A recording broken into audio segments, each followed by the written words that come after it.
ठाणे शहरातील अनेक हॉटेलमध्ये बेकायदेशीर पद्धतीनं पोटमाळे उभारले असून त्याखाली किचन थाटण्यात आली आहे. अशा धोकादायक हॉटेल्समध्ये कोणत्याही क्षणी दुर्घटना घडू शकते अशी भीती भाजपाचे ज्येष्ठ नगरसेवक नारायण पवार यांनी व्यक्त केली आहे. काही हॉटेलप्रमाणे बेसमेंटमध्येही आगीचा धोका असल्यामुळे प्रत्यक्ष जागेवर जाऊन अग्निशमन विभागानं ना हरकत परवाना द्यावा अशी मागणी नारायण पवार यांनी केली.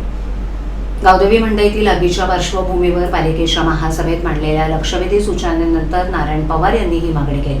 शहरातील तलावपाळी इथे 25 वर्षापूर्वी लेकव्ह्यू हॉटेलला आग लागून पोटमाळ्यावरील ग्राहकांचा मृत्यू झाला होता.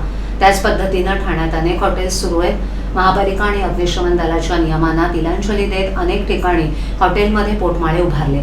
अनेक ठिकाणी बेसमेंटमध्ये बेकायदा कार्यालय सुरू आहेत. या ठिकाणांना अग्निशमन दलाकडून कार्यालयातून ना हरकत प्रमाणपत्र दिले जात आहेत. यापुढील काळात दुर्घटना टाळण्यासाठी प्रत्यक्ष जागेवर जाऊन तपासणीनंतर परवानगी द्यावी अशी मागणी पवार यांनी केली आहे. शहरातील अनेक भागात आग लागल्यानंतर अग्निशमन दलाची गाडी जाण्यासाठीही पुरेशी जागा नाही. त्यामुळे ठिकठिकाणच्या अतिक्रमणांवर कारवाई करावी. हिरानंदन इस्टेटमधील काही इमारतींमध्ये रिफ्युजी एरिया बंद करून वापर सुरू आहे.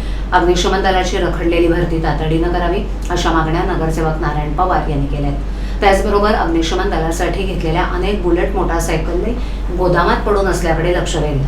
महापालिका मुख्यालयातील शहर विकास विभागाला 2 ते 3 वेळा नेमकी आग कशी लागते असा सवाल नारायण पवार यांनी केला.